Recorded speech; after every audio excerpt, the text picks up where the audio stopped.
Good afternoon and good morning, everyone. I apologize for the delay. We had some technical issues. We're kind of having some slow internet access, so I apologize for the delay.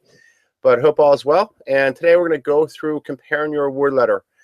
Because of the limitations on the our computer system today, we're not going to be able to go live, I don't think, so that'll be an issue. But we're going to give you some really great information on how to look and compare your award letter. But I don't think we'll be able to jump over to the AFC Plus system. We'll try it one more time as that goes along, but the system's been locking up. So let's just start. Just some housekeeping things. That everyone is on mute, but during the presentation you are able to add in questions. We'll address those at the end of the conversation. And then it will be available on a YouTube channel, which you'll get notification of that. It should be later today or tomorrow. And that way, if you go through it and there's some issues that you want to look at or revisit, please check that out. So the first thing we're going to do is just review where we are in the process, understand how the award letter was determined, the different ways you're going to look at and pay for this. Again, this can be overwhelming, especially if it's your first time through it. And what's the student's role? There's a lot of expectations and independence they'll face, and I think they have to understand that it's also a lot of money. So we'll talk about that also. Just a quick overview of who I am. My name is Fred Amrine. I'm a financial advisor. We have a new tool called AFC Plus. I think there's quite a few of the people on the system today that have the tool that hopefully, from what we've been told by outsiders and what we believe is the really power of the system, because what the AFC tool will do is actually load in the actual award letters and it projects the 4-year cash flow, but then it allows you really to compare the value, especially if you have multiple children coming on. It'll identify some certain things that may help you with understanding the shortcomings of the awards. But again, we really think it's a great thing. Also have a book out there, and we speak at various colleges and high schools on this topic. So where are you today? Well, you've completed the applications. You've submitted your FAFSA form. You have an EFC. The quality of your numbers will highly depend on the FAFSA submission you've made. And now you've probably gotten most, if not all, of your acceptance letters and award letters. Some of those could have been electronic. So if you haven't gotten a thing in the mail, it could have gone out electronic. A lot of schools are moving towards that version. Now you will have to make a decision by May 1st in most cases if you haven't made it already. In my case, or in your case, I think you need to look at that for your large state schools. If the sooner you reply, the better your housing options typically are. So if you're really considering the state schools, the sooner you make that decision, the better. What some of you have not maybe done yet, which is an important part of the process, it's called the DRT system. And this is where the IRS system and the FAFSA system are linked together. Now, this can be highly dependent on a few things. Typically, it takes anywhere from 3 to 6 weeks for it to become available through the IRS system. Now, there are a few exceptions for when it wouldn't be available. So if you haven't paid your taxes, it won't be available. If you have an amended return, it won't be available. If you haven't filed them, or possibly you filed it, but it hasn't been at least 3 weeks, it could be a problem. And if you've done a paper version, it will also take longer. So just be aware of that. But once you make your commitment to the school, there actually is a flag that gets set up on the FAFSA system that says, okay, these match up. Anywhere from 30 to 100% of the FAFSAs will be verified. So again, this is an important part of the process. And then once you have that, the schools will send back a final award letter and ask you, what things do you want? So an example would be, maybe your child got work study and you're deciding, well, I really want them to concentrate on their academics. I don't want them to really work for it. That typically will happen after June, after the award letter, after the IRS system has been verified with the FAFSA system. Your first bill typically will be in July, and then your first payment's typically in August. And there's different payment options that you have. Some will offer some 10 pays or 8 pays. That also is a good option to consider. So as I said, here's the award letter concerns.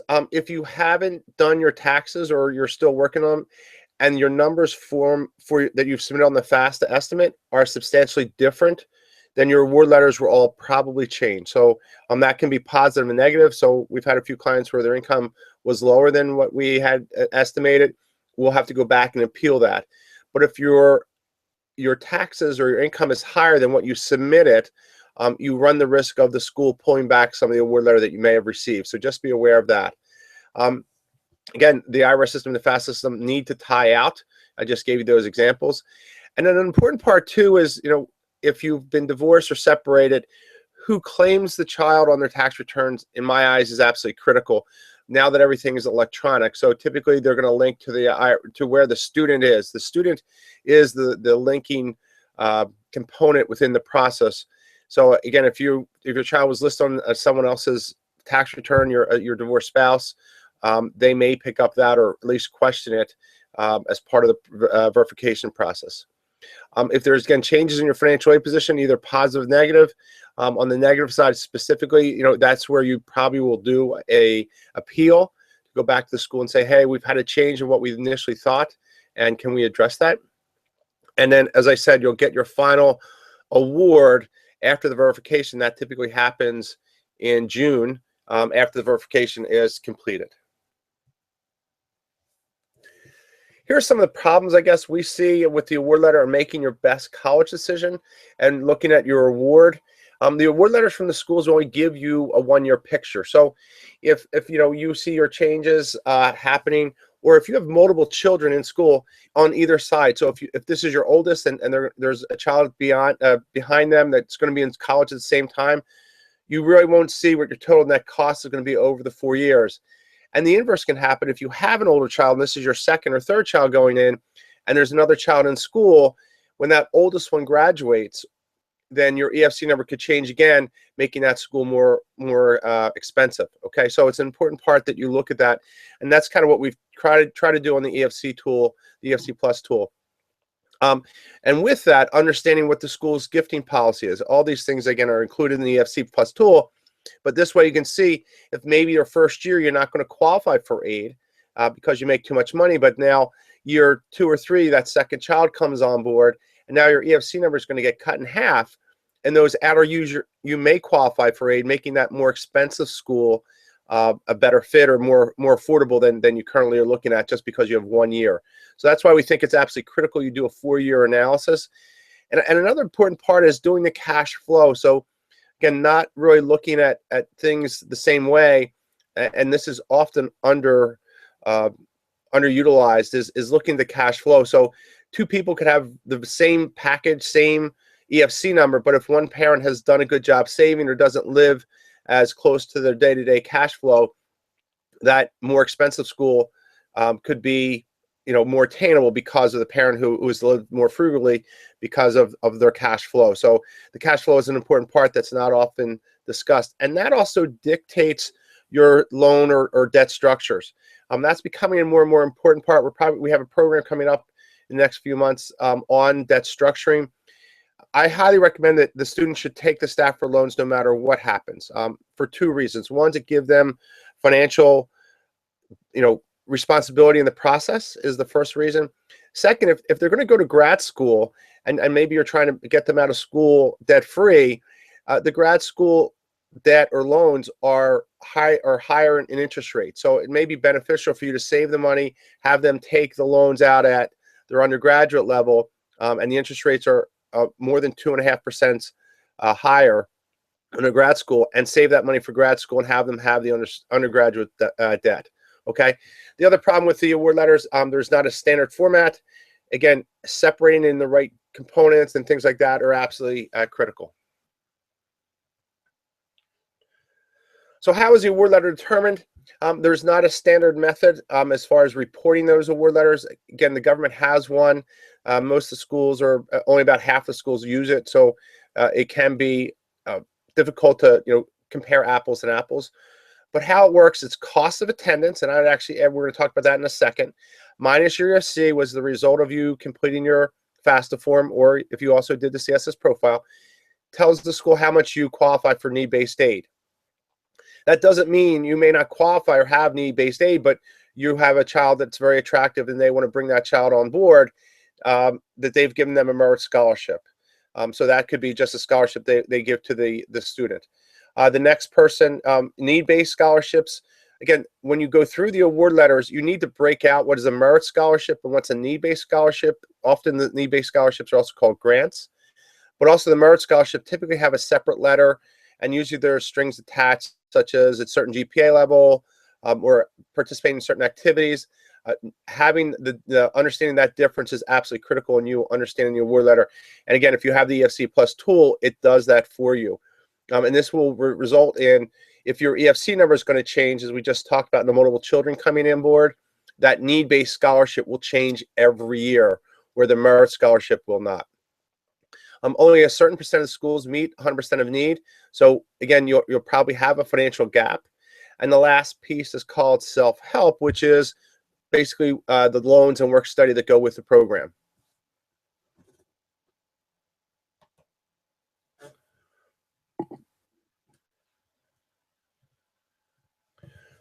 So again, separating the financial award, it has multiple parts we just that you need to understand. So if you do have the EFC Plus tool, you have the merit scholarships.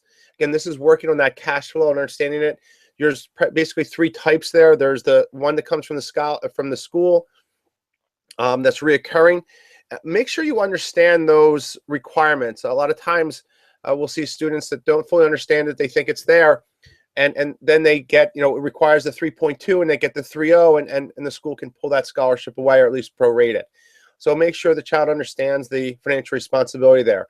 Then you have the need or grant scholarships that are there. And then you have the self-help. And all three of those boxes need to be separated as you go through the award letter, okay? This will help you then truly understand the true out-of-pocket cost. So, the grants and scholarship money or merit money is free money. That's a basic discount. The self-help, either the student's going to have to work for some of that or it's a loan and they're going to have to repay it back at the end. But again, that will help your cash flow as you go through this process. And in some cases, if you're not sure and maybe you've received and it is called a scholarship, you may want to call the school and make sure, and you didn't receive that second letter, you may want to call the school and just confirm that it's a merit scholarship or a need-based scholarship. A lot of times the schools will use that terminology, and then you realize year 2 or 3 that it was a need-based scholarship and your income went up or down, and now you no longer qualify for it. Also, understanding your cost of attendance. Just want to make sure you understand how this gets pulled together, because you're going to have other costs. Most schools will use a total cost of attendance, which is all listed here, except for one item. But then things will be directly billed from the school and some will be personally controlled. So as an example, your tuition, room and board, and fees will be booked from the school and you'll get an invoice and make payment to the school directly. Things like books, personal expenses, travel expenses are student costs that will be under their control that they'll need to pay for, that are part of the cost of attendance but are not billed through the school. There's a parent's expense that is nowhere in the process. So when you're looking at a school that maybe is closer to home and you can maybe drive there in a day and make it a day trip and go up and back, versus a school that's further away, that extra travel cost, that hotel room, all those extra costs are not in the cost equation for the parents or family. Only the cost of the individual student are considered when they come up with the award letter. So that's an important part to realize. So understanding again the details, the merit scholarships, again, most of them are academically driven, or there's a special skill, or they're looking for specific demographics or programs. So example, maybe a school is looking for male nurses as an example to enhance their nursing program. And this year that's what they're doing. And you now get an award letter, and last year a similar student received less money and now you receive more, or the inverse. You're comparing it to someone else and you've gotten a scholarship and you didn't get as much as Johnny did and you have a better GPA. It could be a result of they just applied to a different program and they're trying to promote that program. Again, we run into generalities a lot of times and parents get confused, but you don't know what the school is trying to do from a strategic standpoint sometimes on what programs they're trying to build, and it could be just a function of what program you apply to and why. Again, understanding the criteria, the scholarship attached, you have to have that discussion with your child to make sure that's not forfeited. And then also an important part is a lot of the programs require you to be a full-time student. So as an example, if they're going to do a co-op program, an internship program during one of the school semesters, you may not qualify for that scholarship in that semester. That happened to my one daughter. they need to be a full-time student. So that typically is 12 credits and above. Typically, again, there's a formal letter that usually comes with the merit scholarship, and typically they'll show you the 4-year scholarship. So as an example, if they are giving you a $10,000 scholarship, typically they'll promote it and say, oh, you've received a $40,000 scholarship. And just realize it is over the 4 years. And again, athletes may have different requirements as they go through this process, so just be aware of those special skills if you're bringing that to a college. The need-based scholarships are a little bit different. This was based off, remember we talked about the cost of attendance minus your EFC is what you qualified for need-based aid, and now the school has made an adjustment for that. You may have a combination of a merit scholarship and a grant in many cases, realizing that the merit scholarship will be the same over the 4 years, and the need-based scholarship will change based on your financial position each year. So again, this is reoccurring. So that's an important part. Typically, the sources will come from the school themselves, from the federal government, or from your state. So a lot of times we'll get a question on scholarships, can we apply, go and negotiate with the school, and you need to compare apples and apples. Some schools will negotiate it if they feel it's a similar school, and some schools will not. Then you have also some other scholarships or grants that come from the college, there's the federal government, the Pell program, and then there's the CGOT, and then also the states. A lot of times the state's estimates are estimates until the budget comes in. That gets into the verification process near the end in June when you get that final bill. Typically, it's all free money. There's only 1 or 2 exceptions for that. So if you are going into teaching, there is what's called a teacher's grant. You do have to be a teacher. So if you change your major, that then rolls into a loan later down the road. Again, as I said, you may want to call the financial aid director, especially if you narrowed down your list of 2 or 3 schools, and make sure you understand what's the difference between your need-based scholarships and your merit scholarships if it's not clear to you.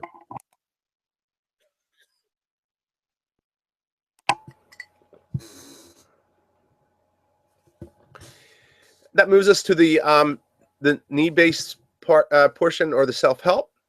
You have student loans. There's 2 or 3 different types you'll see here. I would tell you first off, if they have the Parent Plus loan in the award letter, please take that out. It's very misleading, and you need to not look at it as part of your analysis. Some schools do, some schools don't. But now you'll see different loans there. The most common is the Direct Stafford.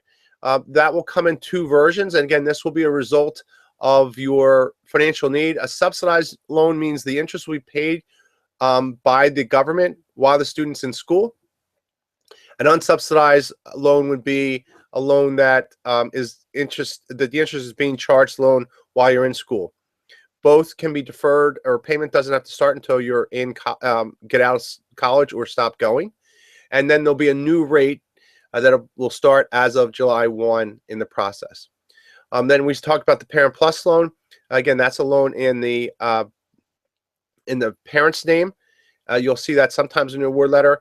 Both the Direct Stafford and the Parent Plus are federal loans, so they have some additional benefits, such as they have disability and life insurance attached to those. So if the child or the parent should die, those loans would be forgiven depending on the type of structure of the loan. So that's an important part. But again, the rates there are a little bit more expensive. The private loans are also an alternative. They are typically not listed on the award letter. You'll need to shop that. There's a few different companies there. I would go to your credit union bank and see what they have to offer. But this is a loan that is in the student's name, but you as a parent will have to co-sign. So you are legally tied to that loan. And then there's some other loans you may want to consider, such as a home equity, or maybe a loan out of your 401k. Again, this gets into more complex financial decisions you'll need to make. But again, they are the opportunities that you have in front of you, typically there. The one that you don't see here that maybe others have talked about is called the Perkins loan. That was disbanded as of this year. So that is no longer available for the incoming freshmen. So now we understand, the cost of attendance. We've understand how the award letter needs to be broken out. If you feel that you've didn't get as much as you thought you were going to get. Again, the schools were promoted as you've gone through the process. You need to apply, and we have plenty of financial aid it can be misleading. I mean, that creates a lot of hope for you.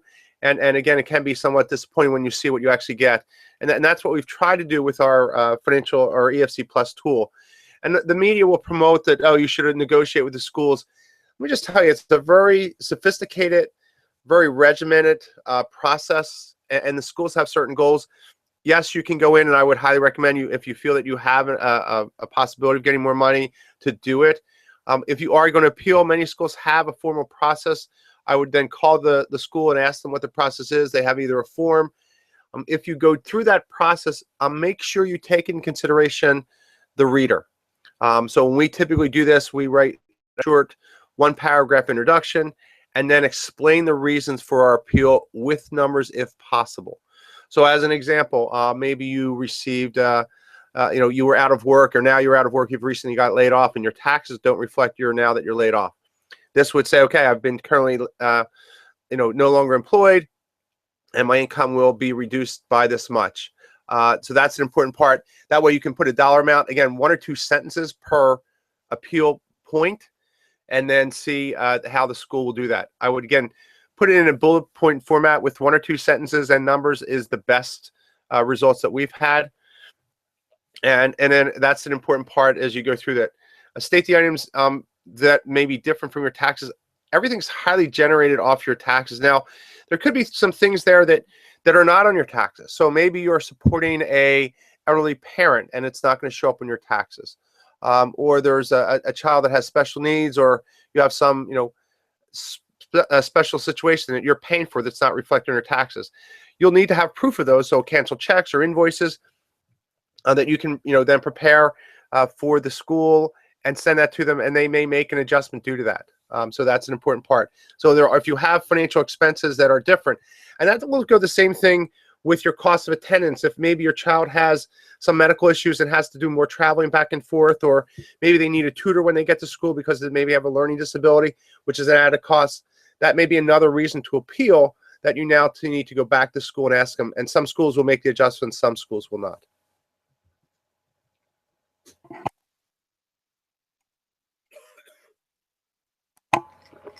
Here was the part where I thought we were going to be able to jump across over to our senior tool.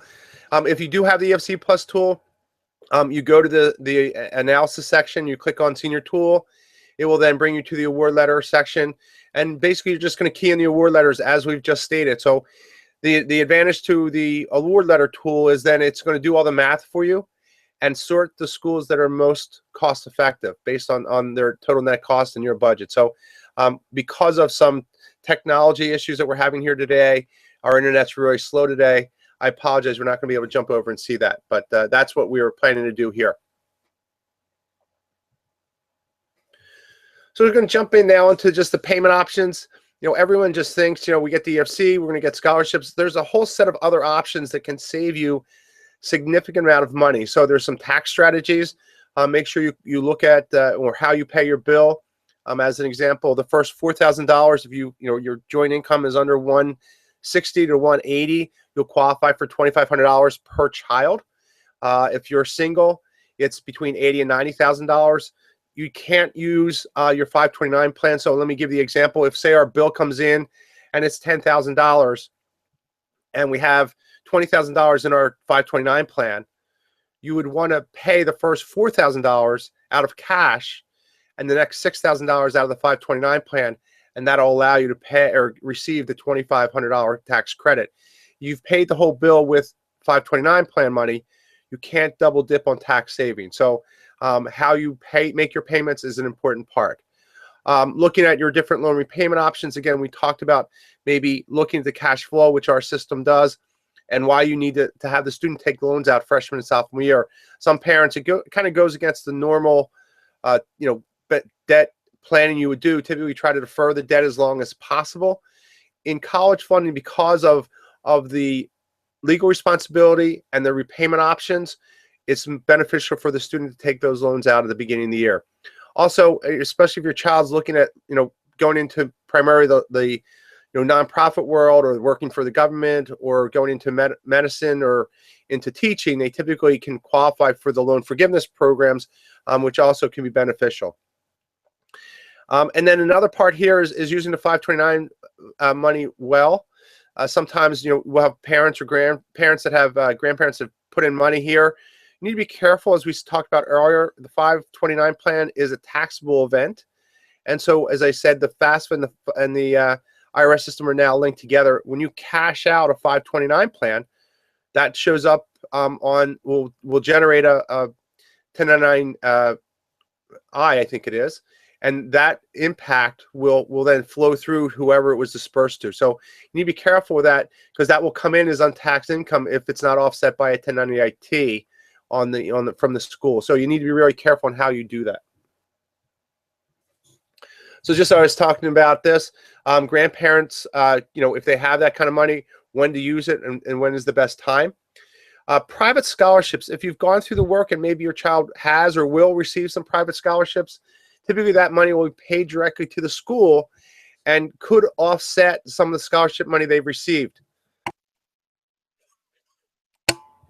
And typically, again, it will depend on how much of it is. So as again, we look at, if we have, say, $15,000 worth of need, the school came back with a package of $12,000, and now you received an outside scholarship at graduation maybe of $1,000, typically the school will not adjust their award letter.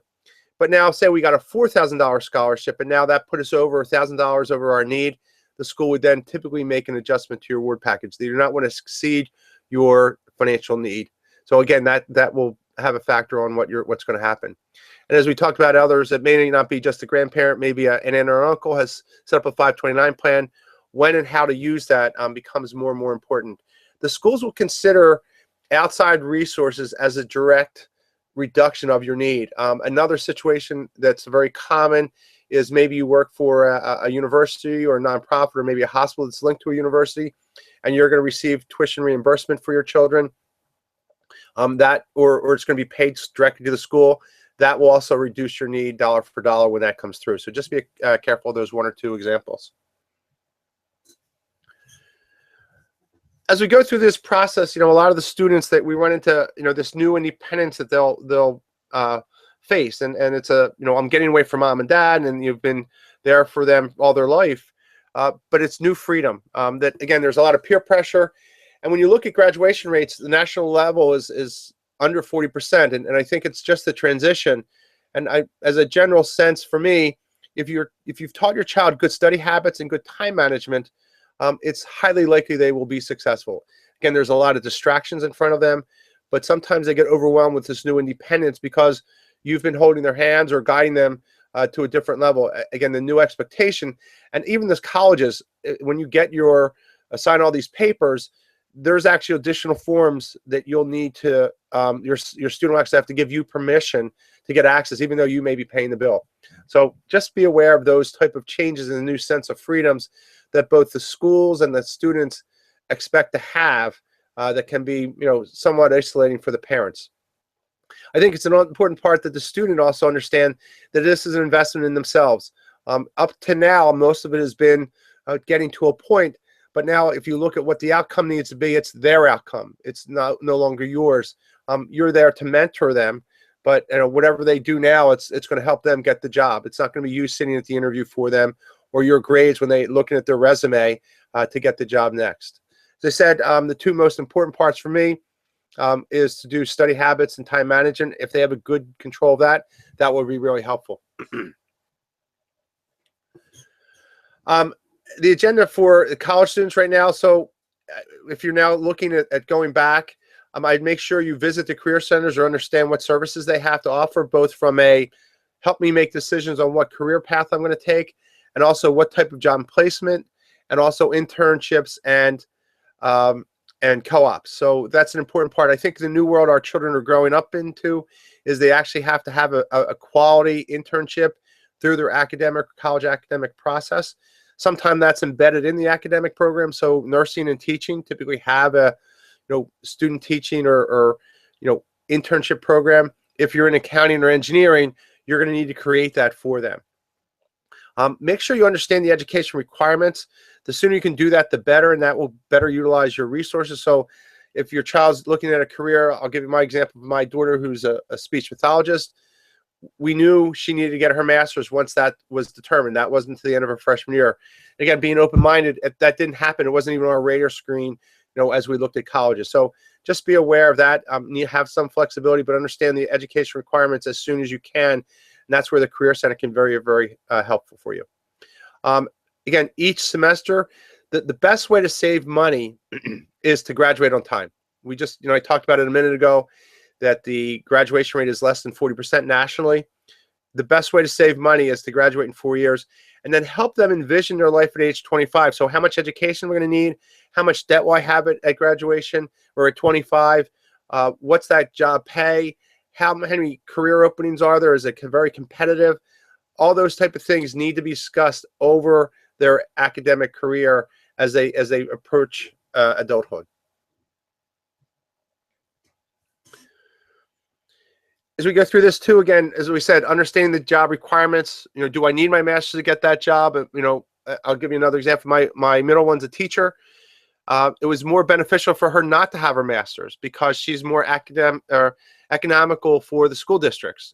Because it's a union job, having your master's is a higher pay scale, they're going to have to pay them more. So sometimes it may be beneficial not to have more education.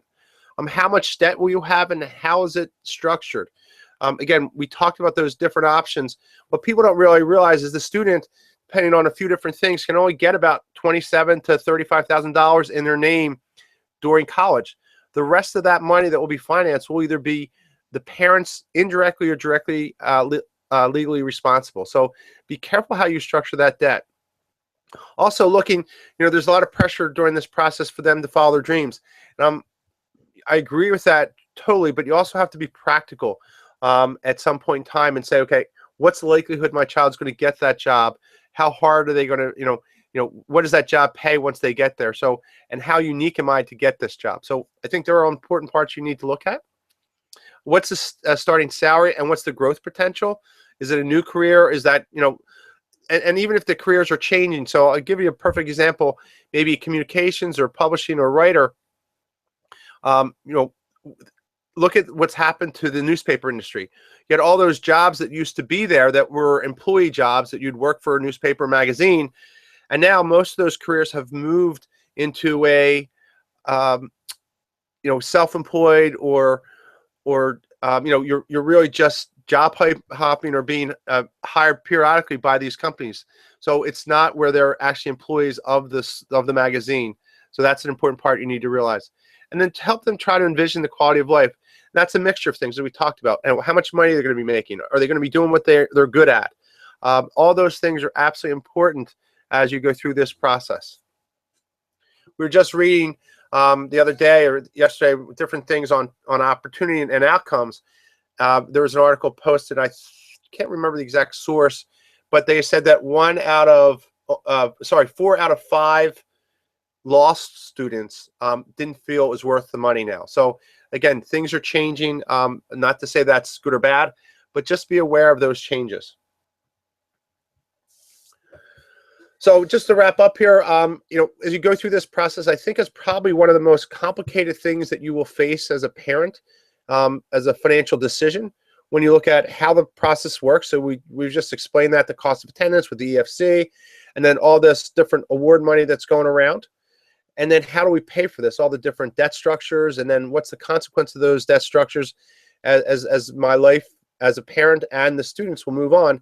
And again, the financial literacy around this process is horrible, and we're trying to improve that by the programs like today. But there's a growing number of colleges adding financial literacy onto their campuses because it's such an issue. And we're seeing that with the graduation debt as it is. I mean, we're facing about $1.3 trillion. It's right behind mortgage debt as far as the second largest debt component in America. So it's an important issue that you'll face. I'm creating a 4-year plan, if it is a 4-year college, and mapping that out. If they add or drop a course, take a summer course, or even look at summer courses just to either get ahead, if they're going to have a hard academic year. Again, going through the approval process of the college, typically your summer courses are half price. An important part that you need to look at. But again, the biggest way you can save money is to graduate within 4 years. And if you do drop a course, taking an extra course Many of the schools have an open curriculum there. You can take anywhere from 12 to 18 credits without any additional cost. So that's a great way to save money also if you've now didn't take the right number of courses in a given semester. Having them focus on the outcome is an important. And then looking, I should have changed this. I misplaced. We're going to be updating the loan section on EFC Plus. This should have been EFC Plus. I apologize for that. But we'll be updating by mid-April, hopefully. We'll have all of the student loan repayment videos. There are a few student loan videos on the EFC Plus website. There'll be more, and we'll announce that in our newsletter in April. But they should be up by mid-April. That also can help you as you go through this process. There's a few more things that are coming up. If you can pass the word around about our programs here for maybe your upcoming juniors, parents that have students in college. You've been through this, but to build a better college list, that will be in May. A program that the next two were probably programs that where you are in this process is ways to pay and student loans. So we're going a little more detail on the different repayment or student loan processes and also the way to pay, how to utilize your resource the best way. And both of them are listed on the EFC Plus website.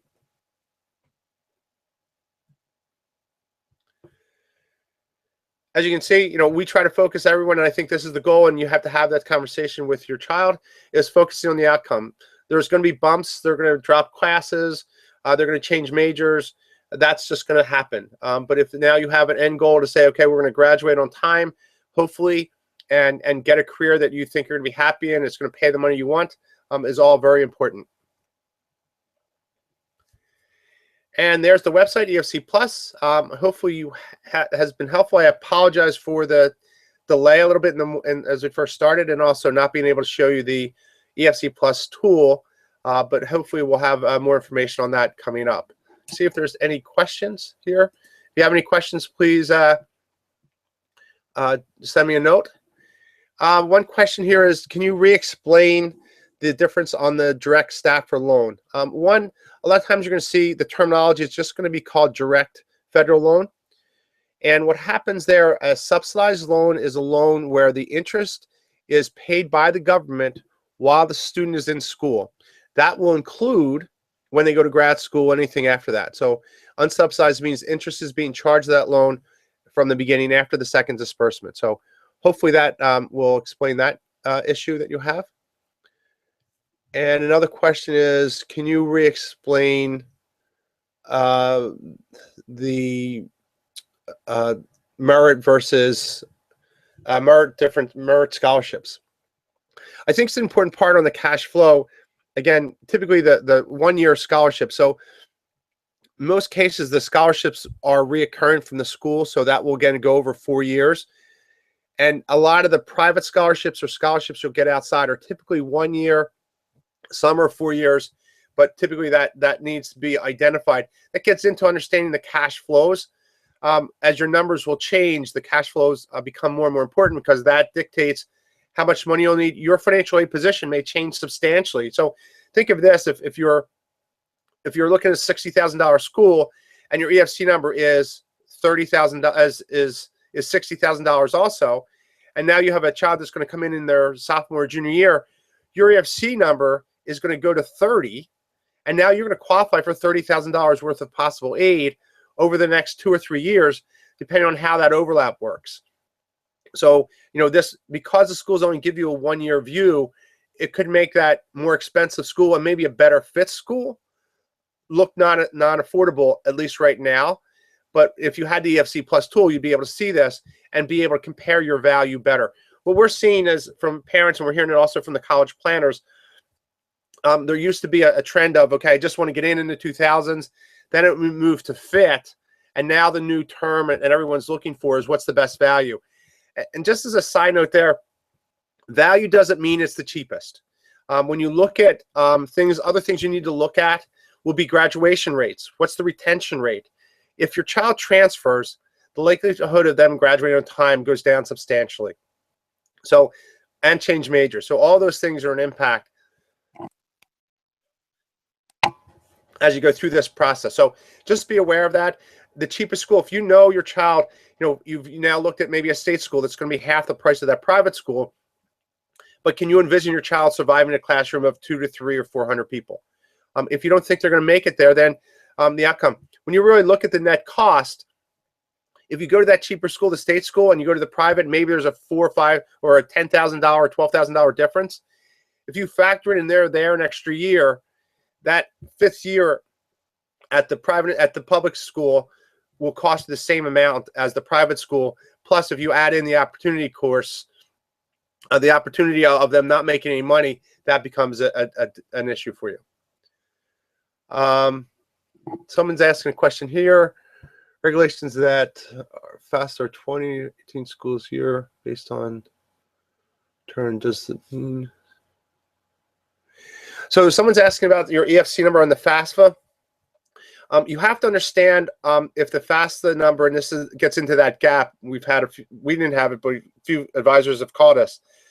Well, you have to realize the difference between a FAFSA only school and a CSS profile school.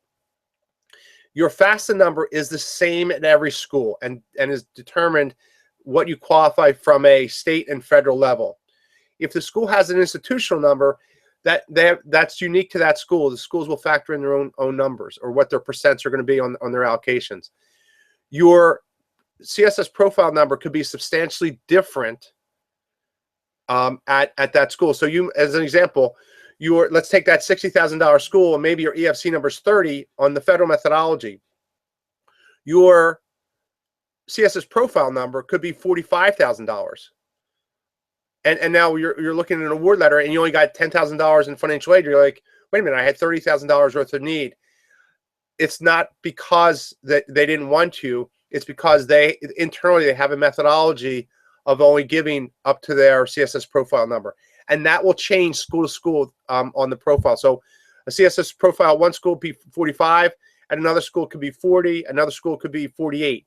So it's very difficult when you get into the CSS profile schools to understand, what their meaning of need, and that kind of distorts their, we meet 100% of need. Well, they say they meet 100% of need because they're telling you the number that they're going to give up to. So that's an important part. Another question here: since President Obama has changed the regulations of FAFSA for 2017 school year based on 2015, does this mean the same if FAFSA will be on? Yes. So the question is, what's the impact for next year? There's a few changes happening because of this. It's called prior. And what prior means is that we're actually going to be using 2015 taxes twice. So your tax return is going to be the same number. Now, it's not going to be the same EFC number because of a few things. One, your asset number will change. If your child has a different number, that will also change. And also, there's going to be some inconsistencies on the number of exemptions and things like that, where we've actually been talking to the Department of Ed this week, and there are some inconsistencies that it's not going to match up to the tax return exactly as it does this year. So that's another problem that we're going to see for next year. The advantage, though, is it's going to simplify the process a little bit, and also it becomes available October 1st. So we've had to wait for this compression of time for next year. It'll be available on October 1st. And that would be one note I would tell you to avoid some issues. You have to be careful. If you have amended returns, you're going to have to do a lot more work if you have that situation. If you don't have access to the DRT system, you're going to have to get a report from the IRS that's requested. It's your data transcript that will now have to be sent to school. So if you don't get the data retrieval tool, they're going to request that. Just send them your tax return will not work anymore.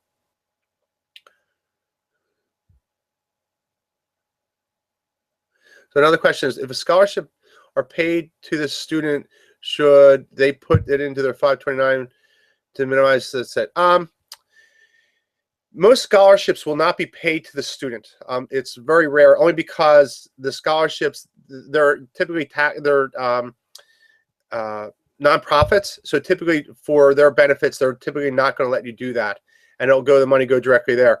Actually, if it's paid to the student, it depends on how it's paid. That's a tax event. It could be considered income. So you need to be careful. Get a lot of that. Most private scholarships will actually go to the school directly and be a reduction dollar for dollar. Can you see school? Someone's asking, the scholarships from state schools, the state school, will they match it? It really is going to depend if the schools feel it's a competition for them. So matching up, and this will go across all scholarships. The press will a lot of times, push this up that you can negotiate the price whatever with each school. You really have to look at, is the school going to compete, or do they feel it's a competitive advantage to do that? And sometimes if the school has enough students in their student body, again, this gets into the subjectivity of the process.